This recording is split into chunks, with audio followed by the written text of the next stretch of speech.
Feel free to turn on your webcam, unmute, and take it away. All right, good afternoon, everyone. Welcome to our afternoon session, Place to Call Home, How RDO and Other Partners Assist Rural Housing. I'm Robert Hyatt. I'm the Executive Director for the Upper Coastal Plain Council of Governments located in Wilson, North Carolina. And again, I'm pleased that everyone could make it today. Today's session will feature issues that affect every community in a lot of different ways. Housing, as many of you know,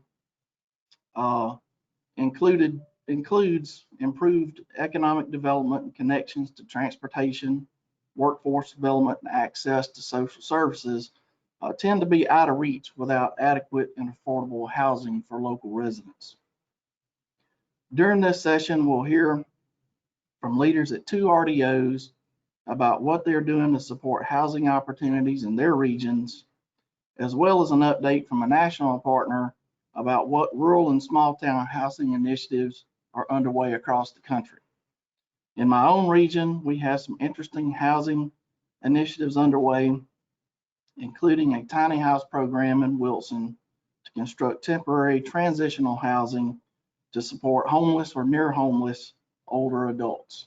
It's certainly a senior livability issue, and for areas that are seeing a rise in elderly and older adult populations, this is certainly an interesting topic to be discussing today. So with that, let's turn our attention to our panelists. Today we have a panel that consists of Mr. Matt Cawley, CEO of Networks Northwest in Traverse City, Michigan. Matt will discuss the impact of a housing study his organization conducted that highlights local needs and demands that are changing how the region thinks about housing issues. We have Rick Hunsaker, who is NADO Secretary and Executive Director of the Region 12 COG in Carroll, Iowa.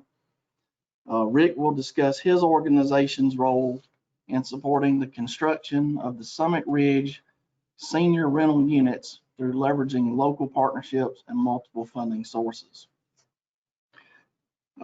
Next, we have Sarah Cucker, who is the Director of the Rural Initiative at NeighborWorks America in Washington, D.C. Sarah will be speaking about NeighborWorks initiatives around the country, sharing some best practices and interesting projects, as well as resources that are available to support communities and regions. Each speaker will speak between 15 and 20 minutes, and we'll take questions at the end. So please feel free to use your chat box over here on the side to type them in, and either myself or one of our NADO staff who's also monitoring the chat will ensure they get routed to the right place. So with that, we will turn it over to Mr. Matt McCauley, and let's hear his presentation. Take it away, Matt. Great, thank you, Robert. Let's see, make sure this works.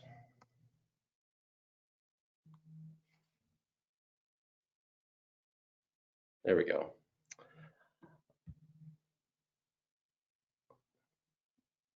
Hope there. All right. Pardon me. Have the slides here. Okay. All right. So my name is Matt McCauley. I'm the CEO of Networks Northwest. For those of you not familiar, our region is the 10 counties of northern lower Michigan. It's about a landmass the size of Connecticut and very rural, about 300,000 people within that region, and a third of that population is located in just one county. Just real quick on our agency, as it might differ from those of you within the audience, we administer a variety of programs like many of the NADO members do. One thing that does differentiate us from some, though, is that we also are in addition to the regional planning organization, the workforce development agency for the region. And that what really brought us into the fold and talking about housing, that intersection between workforce needs and community needs. So where this really began was actually about 8 years ago. We did our first target market analysis then, and we did it for each of the 10 counties in addition to the region as a whole, with a focus on the growth centers within each of the 10 counties.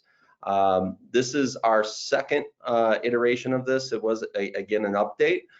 You can find all the detailed target market analyses on our website at the URL below.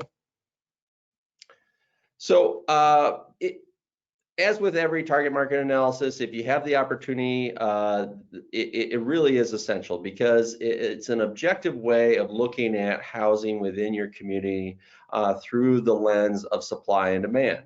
And when we went through this process for our 10 counties, we found that we were actually about 15,000 units short of where we needed to be for housing opportunities for our community through the next 5 years, which is a tremendous number, especially given the ability for construction and construction season, and not to mention planning and zoning restrictions.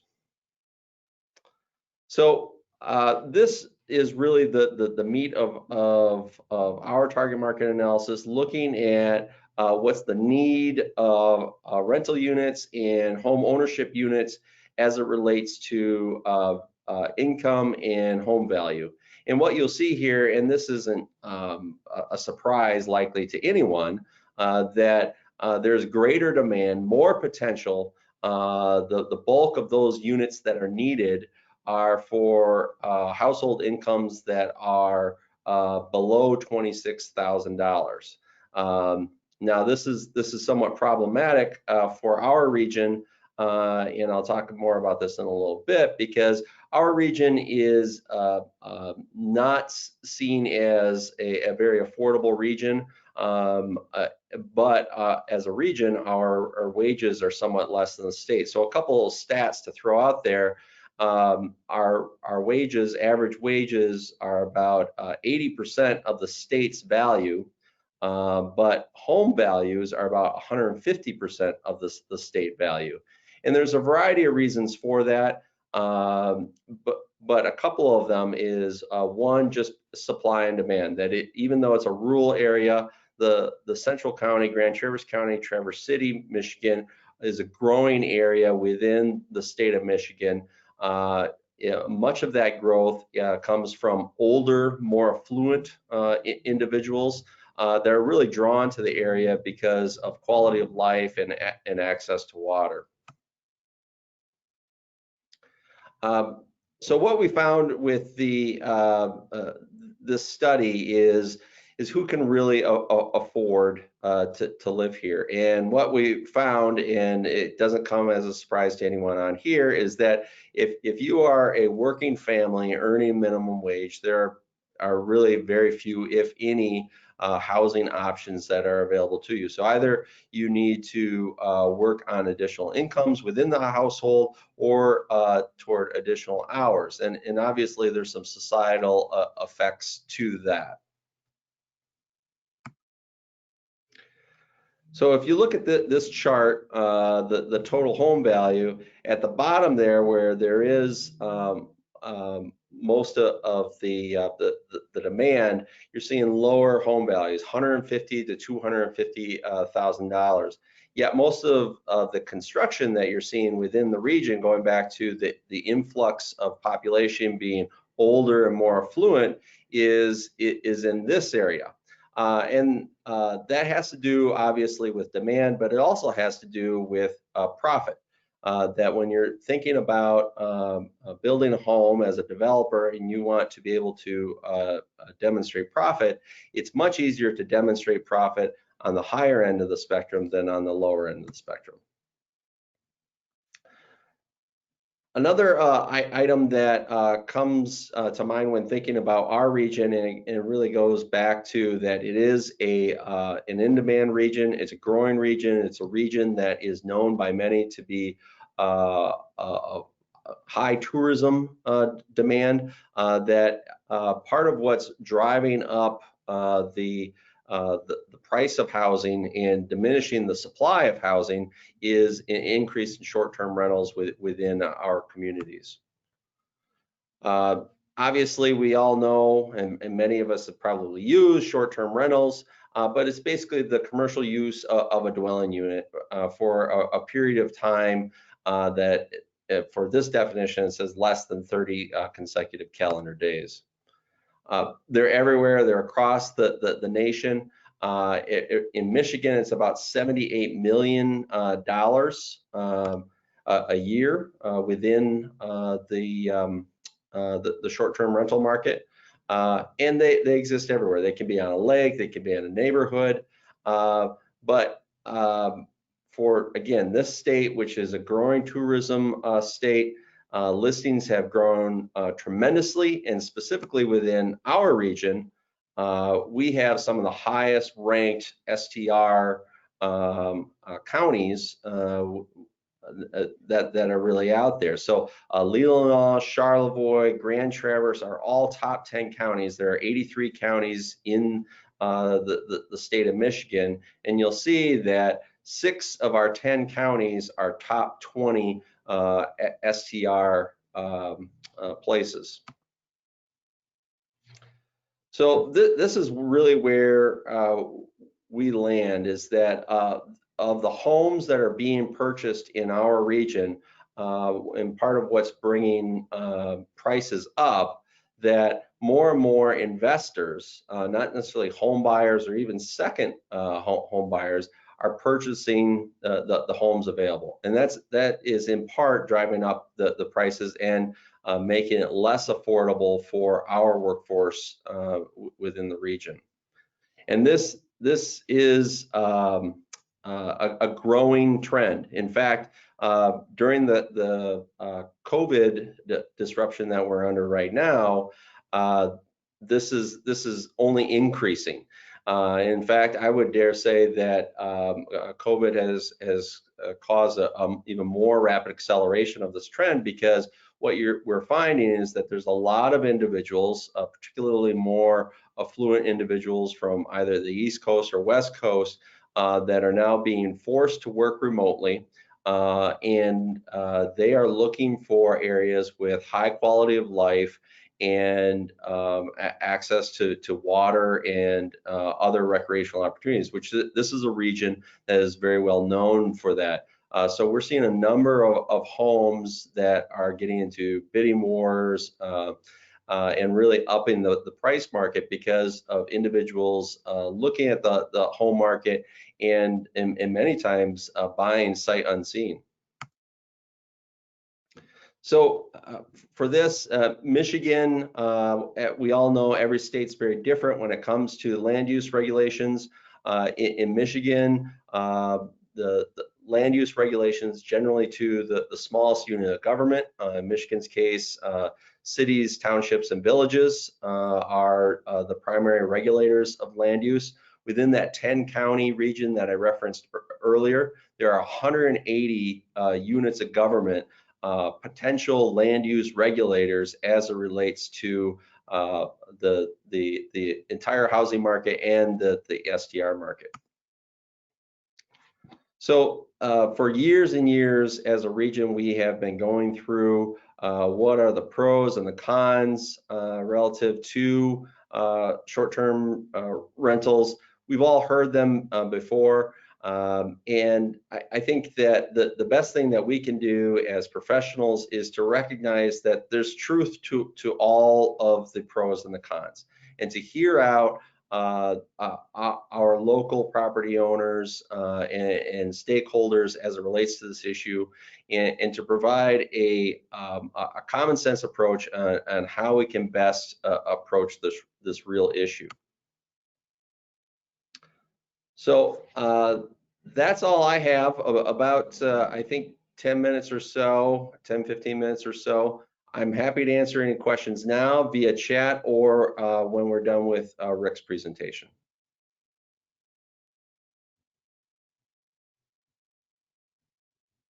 All right, thank you, Matt. If we can, let's hold questions till the end, and that way that we may end up with a little more time than expected. But if anybody does have questions, please go on and get them loaded in the chat box so that we can make sure we are able to get them out to the speakers as toward the end of the session. So again, thank you, Matt. What we'll do now is we'll move on to Rick to come give us his presentation. Welcome, Rick, and floor is all yours. Thank you.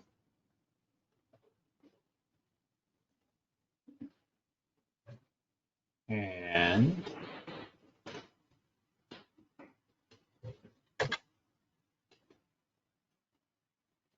I'm just looking to, I think I can take control. Yeah, Rick, click on the screen, see if it advances for you. There we go. Okay. Again, my name is Rick Hunsaker. I'm the Executive Director at Region 12 Council of Governments in Carroll, Iowa. I'm eventually going to talk about our Summit Ridge apartment project.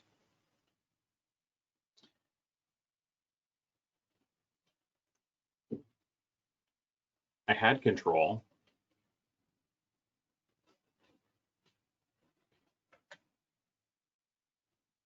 I could sing and dance while I'm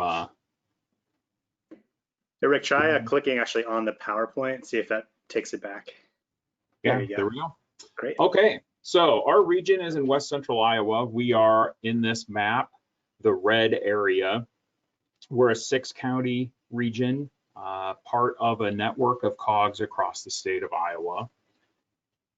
Our service territory has 56 cities and 6 counties, and then you see there are 2 counties that are in light gray. Actually, in central Iowa, there is no council of governments, so we have several cities there who are associate members of ours. We also work in programs there. In our base 6 counties, the green area, we have approximately 74,000 people. So our largest city is the city of Carroll, where we're located. And then, like many of you, we have unincorporated towns, and we have communities that are under 100. If you look at Sac County, which is the top county in that tier, in Wall Lake, in the south central part of the county, that's where our project is located that I will talk about. Wall Lake is a community of around 800 people, and it has a vibrant Main Street, you know, not super vibrant, but there is something there from every sector that you would expect to find in a community where you want to live. There is a biodiesel facility south of town, very active ag as well in the region, and they are the home to Cookies barbecue sauce. If you have ever seen that in the grocery store, that's where they make it, is in Wall Lake. Before we get to the project, I think it might be helpful to talk a little bit about our background in housing. And also because I happen to have been here when it started, not like I'm old or anything, but in 1991, the USDA called us and asked us to apply for a housing preservation grant. And they actually thought we were the housing authority. They made a mistake when they called us, but we saw it as an opportunity, if anything, a little bit of divine intervention to get us involved in housing. And when we first set it up, my predecessor and I was a planner at the time, talked about how we really look to the future. We've got this $100,000, what are you going to do with it? And it'll be gone tomorrow if we don't try to set something up. That's when we established our housing revolving loan fund, was with our very first HPG award. USDA told us we could do it, we could. Throughout the 90s then, we applied for home funds from the state, CDBG funds, additional USDA funds, and started accessing federal home loan bank dollars. And as much as we could, we would have these funds revolve. If we had to make 0% loans to individuals, if we had to make a forgivable loan perhaps that had a 10-year forgivability window on it. We collected a lot of funds that way.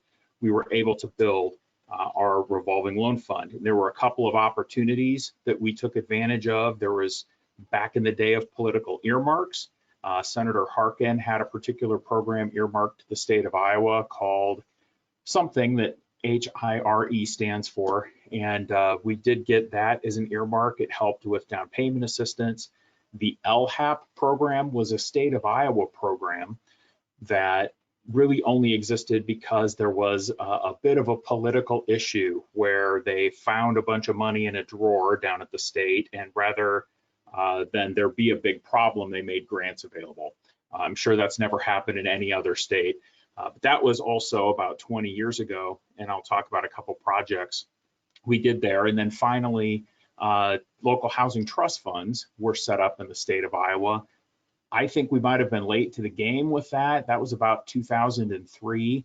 However, we were one of the first regions to be established as a local housing trust fund in the state. It is not a huge source of funds, but it's some money that adds to the pot. So over time, we're building up all of these different resources for housing. As a developer, we really have a bit of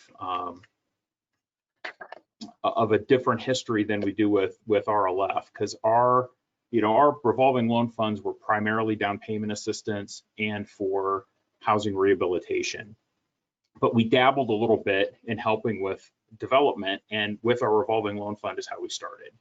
And so you'll see here, we had the opportunity to do, and this is through LHAP, acquisition and demolition for various cities.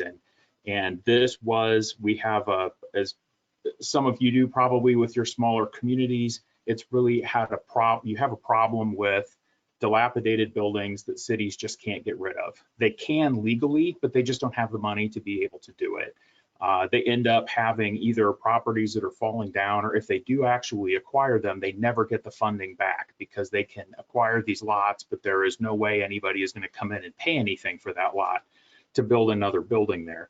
And so our program went in, it was again a loan program, but pretty much it was a forgivable loan program where we would help them acquire the property.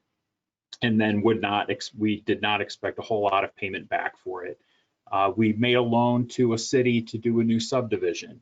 We got a special grant for that.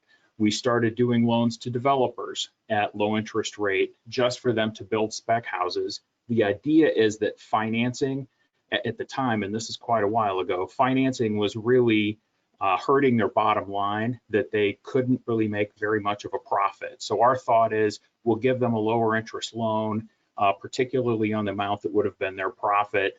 And hopefully that will be enough to make them build homes. That is not the case as much anymore.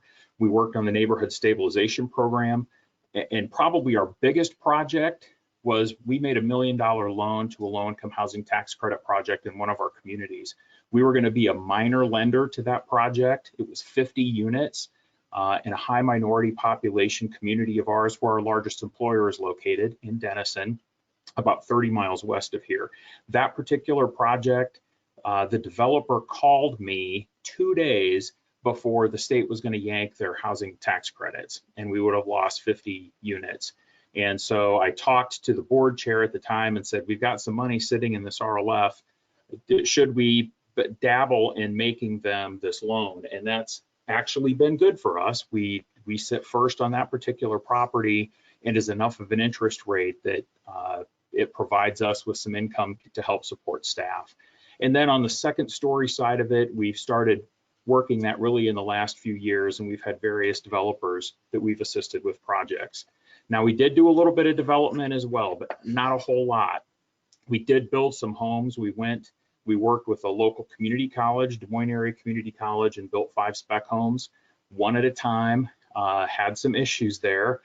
When a 17-year-old kid cuts a $2,000 banister and you have to buy another one, it really cuts into your profit. But learned some lessons doing that. Worked with the Denison School District. We built a home there. And then on our own through COG Housing, which is the nonprofit that houses our local housing trust fund, we built 2 spec homes and were able to sell those on our own, kind of as a test.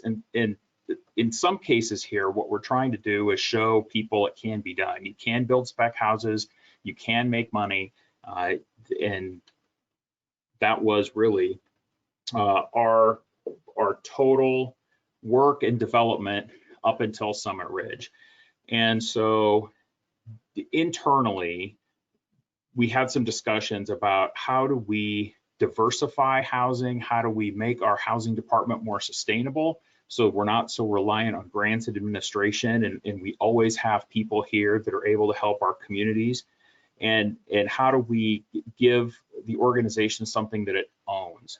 And I've been on EDA peer reviews where I've been to other regions and had seen that COGS had owned properties, some of them successfully, some of them not so successfully. And so we really did have some soul searching about, do we want to do this? Because what if we lose money? What if we create an albatross around the neck of the organization? We don't want housing to pull down any of the other services that we provide. But whether or not that be transit or planning services or regional transportation, economic development, we want housing to be contributing to the organization. Also a little bit nervous about being a landlord. I don't want to get calls at 2 o'clock in the morning about a toilet being plugged. We talked about that.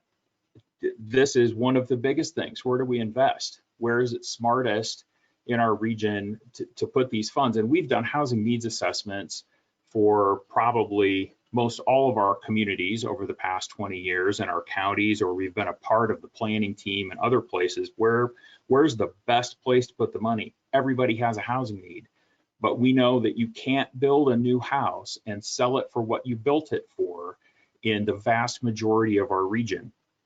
And the same holds true with rental. You've really got to do a big project in order to make it be sustainable. So where do we think this investment makes sense when we have all of these needs across the region? And so we think we found our nerve, and I'll describe the project to you that we did. We want to make a difference. We want to help find solutions for housing. And so we think we did in Wall Lake. So the project location, this is an aerial of the downtown. Where the blue star is, kind of in the middle on the left, is where the project is located. You see a little house there above the star. That home was demolished by the city of Wall Lake. Over about where the bottom part of the star is was a second house. And so the city had these 2 lots available sitting in the middle of their downtown. At the same time, Twilight Acres, which is a senior, well, it's a nursing home, but they also have some senior independent living units. I believe there's 4. They had a long waiting list for people to get into their to get into these units. And the city, in their housing meetings, had talked about the need to have additional quality senior housing. Because again, like every small town, they have these big old 4-square houses that have one widow living in it. And it's this, here you have this 4-bedroom home with one person, and not only are they not able to keep it up as much, but a lot of times they don't want to live in that home. They would take another housing option. So the city had identified that as being a priority. We looked at the waiting list that Twilight Acres had, and they had no problem with us building this project either. They didn't see us as competition. So this lot, as you can see, is located very close to the downtown. So our decision of how do we get to the point where we're going to say yes, and the city told us they'd give us the land for free. Well, that's helpful, right? We don't have to spend $10,000 or $50,000 to get it. The city was great as far as helping with all kinds of advice locally, talking with local partners. So obviously we knew that we would have a great partner in the local government. The location of the land was good as far as being a good place to put seniors. Twilight Acres not only shared with us information on their waiting list, but they told us they would maintain the property. So I don't have to go plunge somebody's toilet 20 miles away in the middle of the night. That's good. And then, of course, seniors are the easiest to do. You know, they're the entry drug for rental.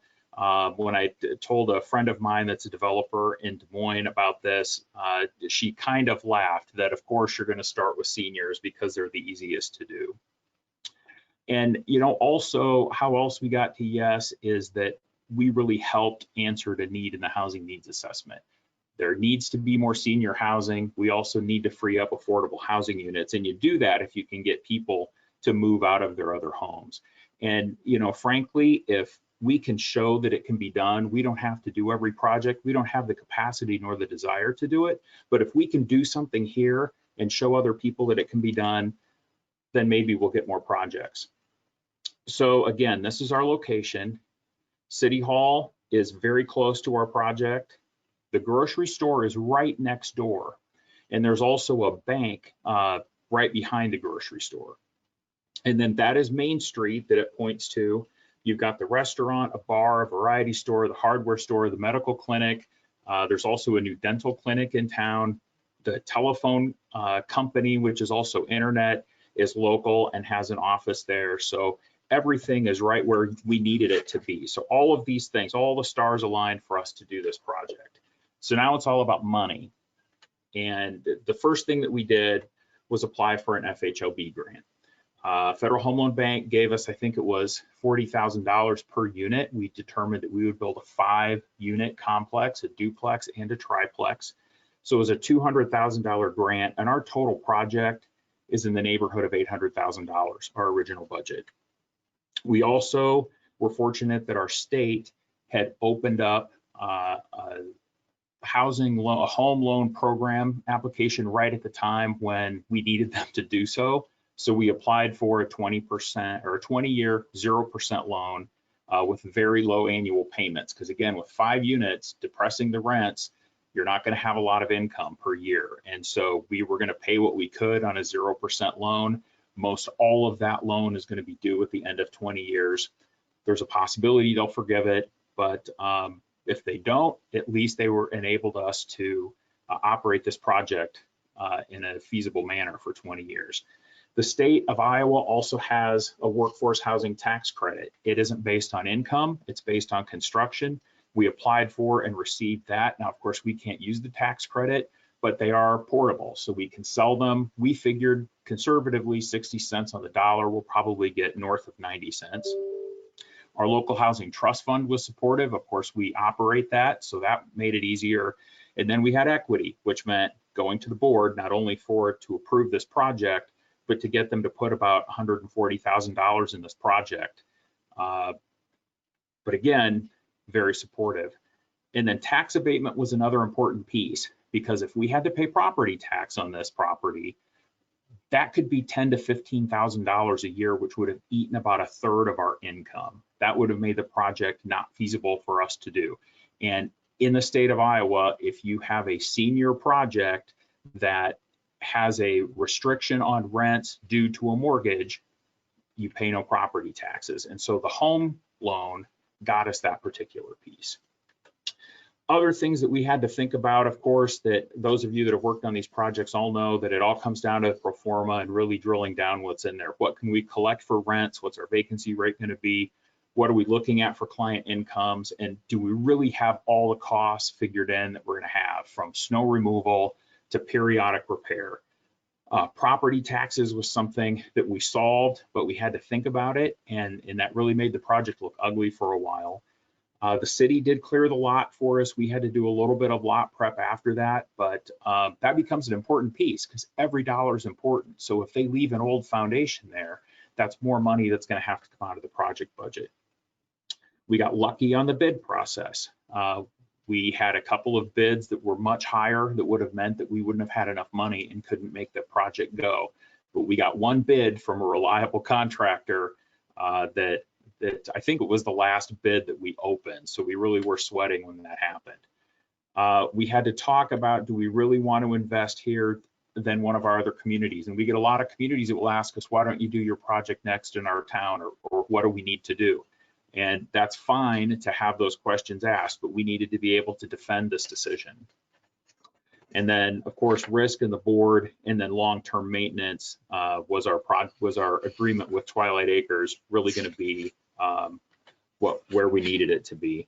And then finally, Section 8, they have been great. I think the majority of our renters are Section 8 renters, low-income seniors. We don't have much of a waiting list in our region, so it's very easy if we find somebody that tells us they can't afford the rent because they just don't have enough money. We've been able to partner with Section 8, and that has helped our vacancy rate because we were able to find that senior some additional funding. So our groundbreaking happened in September of 2018. So that was, we started in 2017, got all the financing together, decided to go in 2018, and we are done now. We still have one unit that is not yet rented, so it is a longer term process. Wanted to show you some pictures of the construction. This is of the duplex. The grocery store would be right to the right as we look at that first upper left picture, but they're pretty decent units. They've got a nice garage in them. The garage is oversized, so there's all kinds of storage at the end. You'll see that we've got a basement underneath these homes, and the reason for that is it would have cost us just as much to do any of the site work to make it just a single level unit than it would be to just put a foundation underneath it. There's no exit, there aren't any egress windows or anything, but there is potentially additional storage space down there. Everything is on one level. 2 bedroom, 2 bath, again, oversized garage. And you see well, you'll see it better in the complete picture is we have the kitchen cabinets. These are all built by Iowa Prison Industries. Extremely, not only were they cheaper for us to buy, but extremely high quality cabinets that our renters have been pretty happy with. This is a picture of the triplex. And so that's the unit along the north side of the property. So our lessons learned, and I can see my time's getting close. Grants lag, so you really need to carry the project financially and be prepared for that. Plan to spend money in places that you don't think you will. Old ladies don't like spiders. I didn't really plan to do a lot of spider elimination early on in the project, but we did have an issue. Maintain close conversations with funders. They all want the project to be successful. FHLB, our state with the home program, were both awesome as we did this.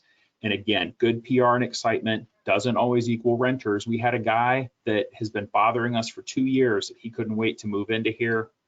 He ended up being a little bit too high income. And then also note when you go in this, eyes open, we're not making money from this. This is all about serving the community, getting housing answers, being a part of the solution. And so it's, for us, it's been some good PR. And we've got some other things coming up. We're building some single family houses, some senior duplexes in another community, prison housing project you may have heard of, and then who knows what's next as we go down the road of being a developer. And that's it, Robert. All right, thank you, Rick. Again, we're gonna save time for questions at the end.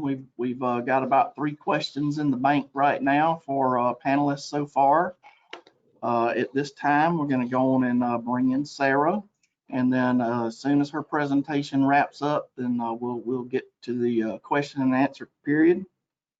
So again, please type your any questions you have in the chat box, and we should have enough time to hopefully answer them all. Sarah, it's all yours. Thank you so much, Robert. And I'm just going to confirm that I've got control of the screen. I believe I do. So I want to thank you so much for having me to speak today. As Robert said, my name is Sarah Cucker, and I am the director of the Rural Initiative at NeighborWorks America. I am based in the main office in Washington, D.C., but please do not hold that against me. I'm actually originally from rural Oregon and have spent my career working in rural community and economic development, both at the county level as well as in local technical assistance. So I'm really happy to be here today. Thank you. And I'm going to be giving a picture, just first a little introduction of NeighborWorks. Some of you may have encountered a NeighborWorks network organization in your community. Also just let you know what we do, sort of where we play in housing, as well as giving a few examples from around our network. So let's make sure that this works here for the next slide. Okay, So first, as I said, we'll just introduce NeighborWorks a little bit, give you just a brief minute of history, and go into some of the impacts of the NeighborWorks network around the country, as well as detailing areas that we do engage rural communities in economic and community development, as well as touch on a few of the best practices just from 3 sample network organizations, and end with some areas of resources and some opportunities for partnership. So NeighborWorks really is born, its origin story is in the 60s in Pittsburgh, and it's born in advocacy for communities of color, so Black communities who did not have access to safe and adequate housing. And Dorothy Richardson is one who she advocated strongly for getting fair resources to these communities. And it was the model that she developed for engaging and advocating for fair housing was one that caught the eye in the early 70s of some congressmen who said this is a wonderful model that can be replicated across the country in many communities. And so we are a congressionally appropriated national intermediary who work in affordable housing and community development. So try saying that 10 times really fast.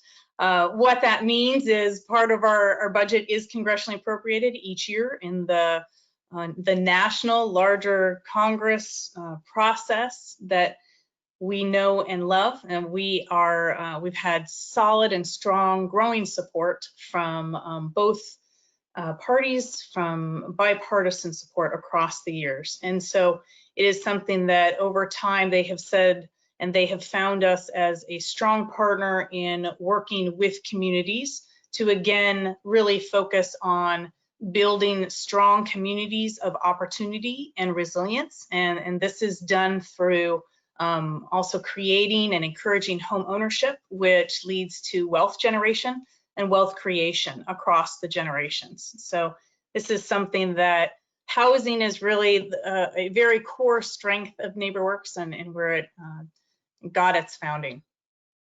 So as I mentioned, the network, we do have affiliate members in our network, and these are community development corporations. These are community development financial institutions, so CDFIs. These are in all of the states. I know definitely Iowa and Michigan, who we've heard from today, but all of the 50 states and Puerto Rico, we have some network affiliates.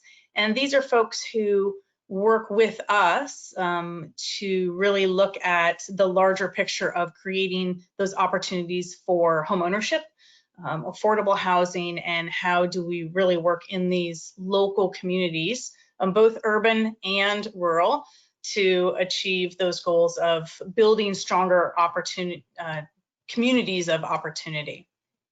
So this is just a sample of some of our activities. NeighborWorks is very busy in a lot of different areas. So whether it's, I heard some folks talking about housing rehab and rehabilitation. That's a big piece of our work, especially in the rural space.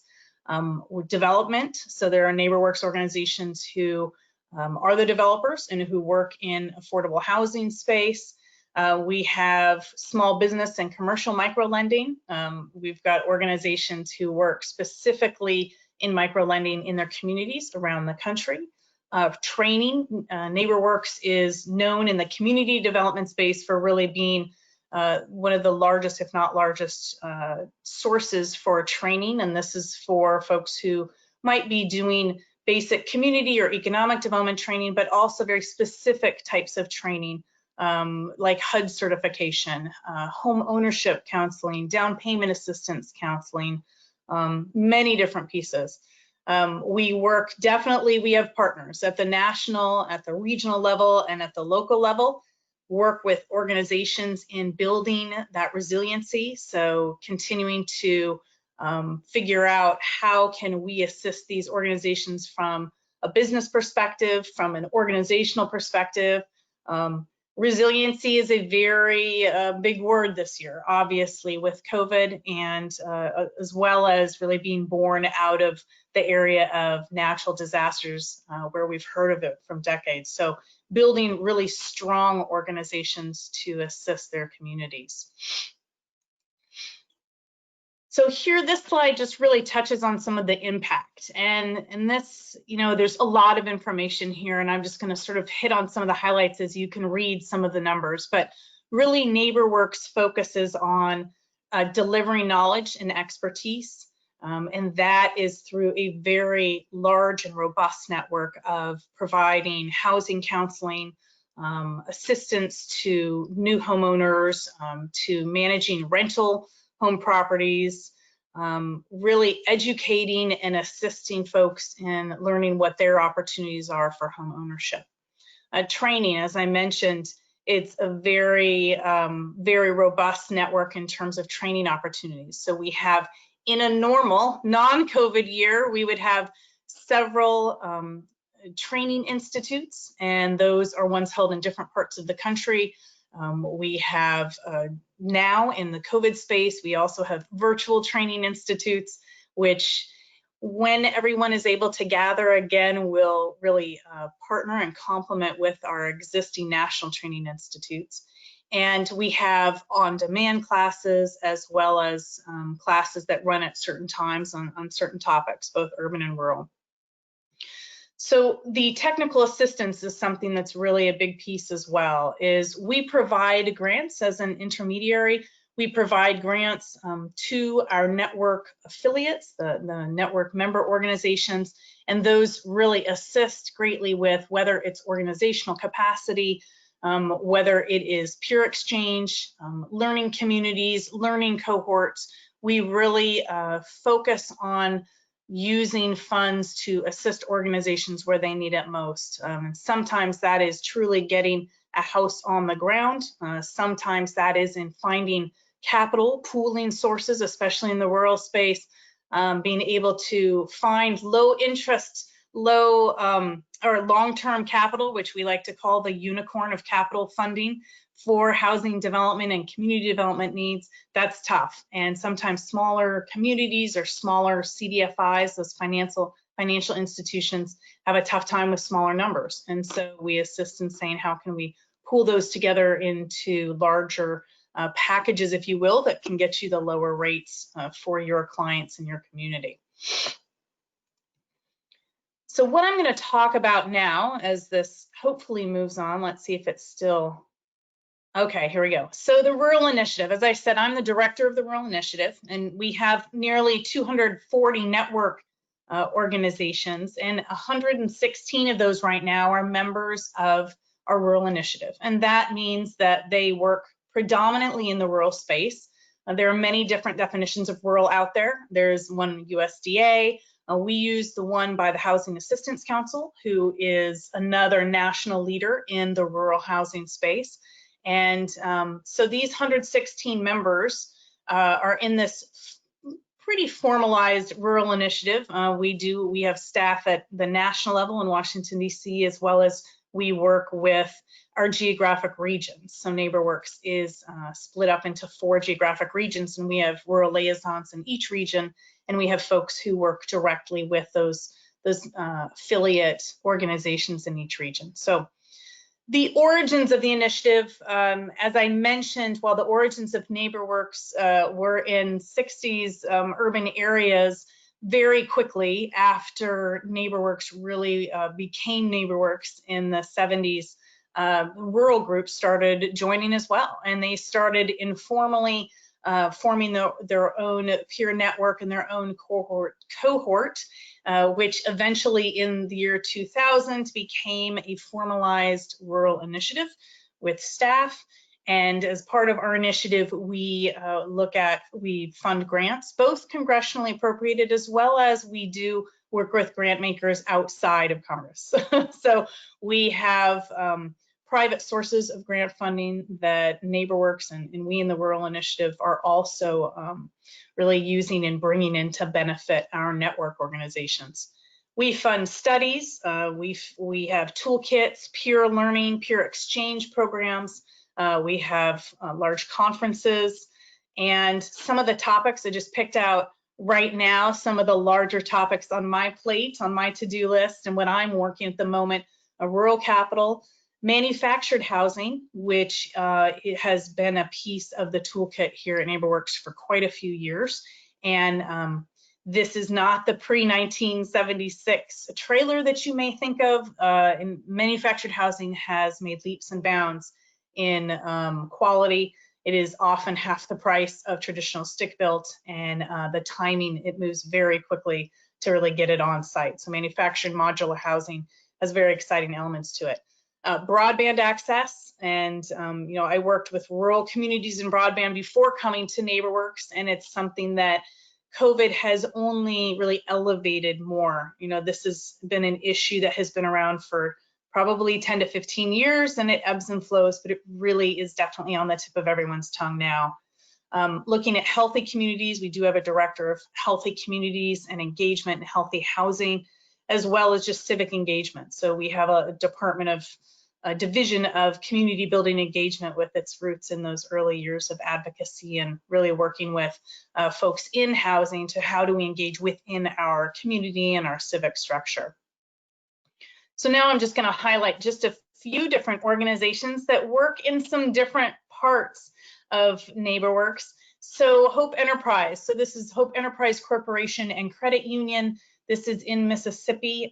This particular piece of Hope Enterprise that I was just going to talk about here is the community partnership.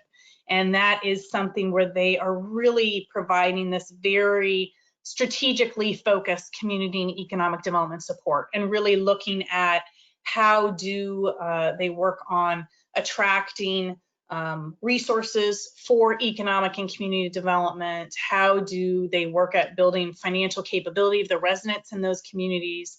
And Hope is really one who, as the CARES funding here in the COVID crisis has started to trickle down and come out of Washington and start being distributed to different organizations, Hope is something called a regional intermediary. So we are a national intermediary. Hope is in our network and one of the big regional intermediaries, and work very hard also on reducing persistent poverty. And they work with another large intermediary, FAHI, also based in the South. And those two are rock stars in working that issue of persistent poverty. Not only in the South, they work that issue across the country with other regional intermediary partners. So Hope Enterprise is one, again, who through their credit union work on the lending and the financial piece, but also work very deeply in the community engagement and the community building, and partnering with organizations such as yourselves, of regional development organizations, with your councils of government, with the groups who are really working on economic development at the regional scale. Self-help enterprises, so they've been around longer, again, you know, than we have. They've been around over 50 years now, and they are a very strong, very diverse organization in California. They work many different angles of housing. So whether it's home construction, whether it's the home ownership education, down payment assistance programs, of which I spoke earlier, rental community construction, lending, and again, that lending is micro lending to small businesses and individuals, as well as sustainable energy, and then providing emergency services in their community. So self-help is very, very strong member of ours in the rural initiative. We do have a leadership of 4 leaders in each of our regions that somewhat rotates, and self-help is one of the key leaders on our Rural Advisory Council, and just provide an immense amount of education, of knowledge. You know, they have a lot of interns. They're working tirelessly with California Coalition for Rural Housing to really build the next generation of leaders of color in the community development in the housing space.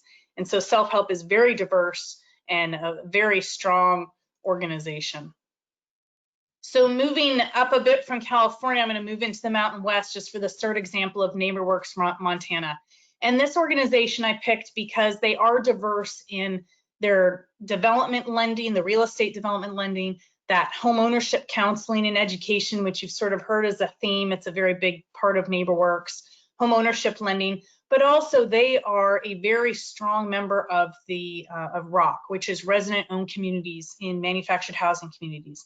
And that is really an effort for about the last 10 years that has been going on of taking manufactured home communities and turning those into community-owned. They're not anymore just renting and owning a home on a rented piece of land, but it's really those community members working together to take ownership of their community.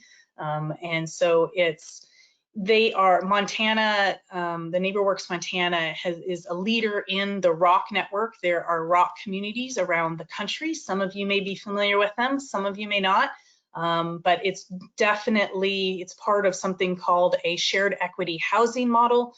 A community land trust is something many of you might know in your communities, but this ROC organization, very strong non-network partner of ours, but NeighborWorks Montana, also one of our rural leaders right now, and really doing wonderful work as well in the rehabilitation space in Montana. There are many of the residents in rural Montana who cannot afford to even buy new manufactured homes, and so it's really working with them, saying how can we rehabilitate and guarantee safe housing for folks who can't afford right now to make the next step.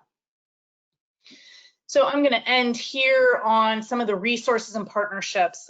These 3 links are resources within NeighborWorks. So the network directory, you can go to this link in the website and off of NeighborWorks America's main website, and you can find who near you in your state is a NeighborWorks organization to potentially partner with. Training, there's, as I said, a lot of different opportunities offered in the community development training space. And then success measures is a part of NeighborWorks. NeighborWorks is very data driven, and part of that is we want to see that there are positive outcomes. And what are those outcomes and what can we measure? You know, some of that we do have to answer for some of our budget back to Congress, and so we need to have our finger on the pulse of how our network is faring and what's working and what's not working well. But the success measures piece, really, they also work directly with the organizations to say, how can we help you in terms of becoming and staying a very strong organization that, again, is keeping their eyes on the prize within their organization, really crossing those T's and dotting those I's. The NeighborWorks folks within the organization, I know that especially in the rural initiative right now, there is a real desire to be part of these economic development decisions in your communities. Historically, especially in rural communities, community development organizations, housing organizations have not always been the main players at the table. When the director of planning and perhaps when a mayor or a council member, whoever it might be in your community, are getting together and deciding sort of what the next plays will be in economic development, not always are community development nonprofits at that table. And I know that our network organizations do play in both economic development and community development, and many of them are really looking to be very engaged in that planning process, in that thought process. We know that economic development really looks quite different in many ways than it has in the past decades today.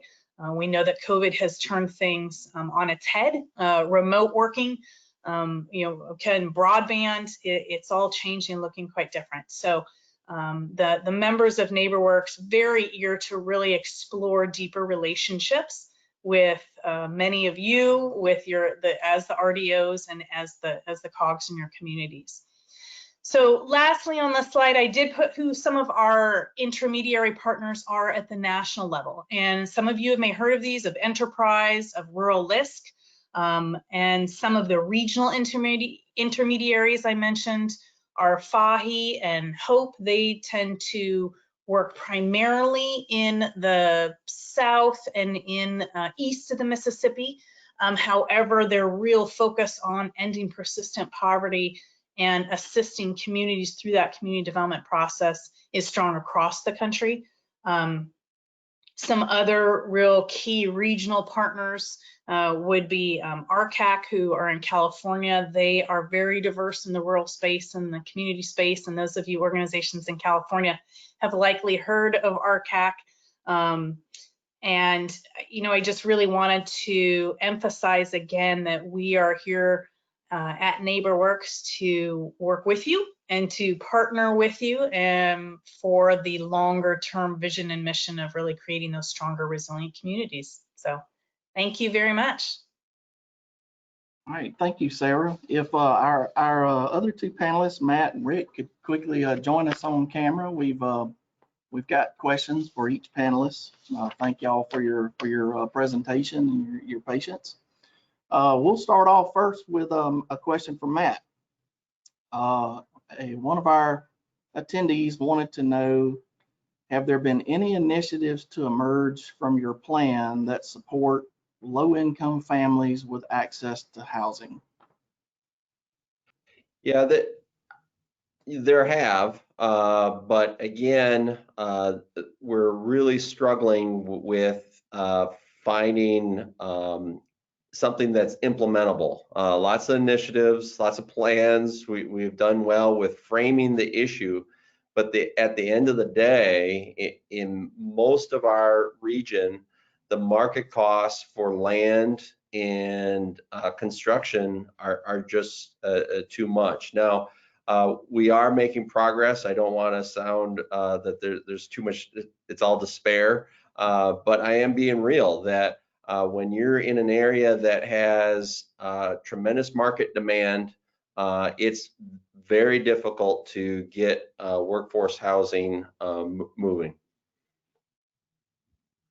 All right, thank you. A question for Rick. I need to find it real quick. The text print's always real small. Y'all know how it goes reading this stuff. You mentioned a prison housing project towards the end of your presentation, and an attendee wanted to know if you tell us a little bit more about what that is. Sure. This is actually modeled after a program in South Dakota, but the COGS in Iowa worked with Iowa Prison Industries, a couple of people in state government as well, a couple of elected officials, and formed a nonprofit that called Homes for Iowa that contracts with Iowa Prison Industries to stick build homes, 1,200 square foot homes that are built on pylons, just like you would build a house on a foundation, and then we're transporting them across the state. We just started this. I think we've delivered 4, maybe 5 homes so far, 2 of which are in my region, but that is meant to, for us, these homes are $75,000 delivered. I know South Dakota does it a lot cheaper than that, but we don't have much state financing in this, so we're trying to operate it as a nonprofit. But you can imagine if you can get a free lot with a $75,000 really plug and play house, you can get that home as cheap as $110,000. Free lot, no basement, not a lot of flat work. The homes that we put in Jefferson, beautiful homes, full basement with 2 egress windows and a large 24 by 24 garage. For us, the cost is about $185,000 all in. That's at the top of the market that we're all over there, but that's that initiative. Okay, thank you. All right, a question for Sarah. How would you envision a NADO member or RDO being involved in the larger network that you mentioned? That's a great question. I think that the best place for a NADO member to be involved is through partnerships with our network organizations in their communities. So it's really, again, making sure that some of those network organizations at the decision-making table, at the planning table, and also just really exchanging information with them. Our network organizations are doing a lot of work in housing in small rural communities around this country. And is the NADO member, the COG or the RDO, aware of what the NeighborWorks member is doing and vice versa. So it's really just opening that line of dialogue and partnership. Okay, thank you. Another question for Matt here is, an attendee wanted to know if you use program funds to pay for the market analysis, or did you have a different source of unrestricted funds to do that? Yeah, that's a good question. Something I didn't highlight earlier. So about 9 years ago, then Governor Snyder created what was called the Regional Prosperity Initiative in the state of Michigan. And it really allowed regions to put forth what are the issues and priorities that they have, and the state to provide the funding to support that. So it was really through those unencumbered state dollars at the time that we were able to put forth the second iteration of target market analyses for the region. The first iteration, however, way back when, was the HUD Sustainable Communities grant. It was part of that program. All right, thank you. Another question for Rick. Does your organization provide services to any of the residents in Summit Ridge? We don't. That is something that I know a lot of housing projects do, but this is an independent senior living project. So it's just like a USDA project might be in a smaller community. But we don't, other than if they had questions, we could hook them up with other service providers. Obviously, we're tied in with them. I don't know if any of them are transit clients. We do operate the public transit system, so there's a possibility that we do provide them with that service. But other than that, no, we do not. Okay, thank you. A question for Sarah. Does Neighborhood Works work on Indian reservations? NeighborWorks does work, yes. So there's one large organization who works Native housing specifically, and there are others who may be affiliating into the network soon, still TBD. And so yes, we do, through not only Native owned organizations, but also through several of our large organizations, network organizations. Grow South Dakota is in South Dakota, as well as 2 in Minnesota who work on reservations. So, yep. All right, thank you. All right, so there was a question for us or me on our tiny home project, and I think the short answer is between our 3 presenters, we've navigated a pretty familiar terrain there. Identifying the need, working with the different types of partners, neighborhood organizations, government, nonprofits, and the like. And really, the intent is just to get something going in this area, because we really do see affordable housing for our seniors, for our working older adults. It really is an issue, and particularly as close as we are to, I guess, our proximity to Raleigh and some other population centers.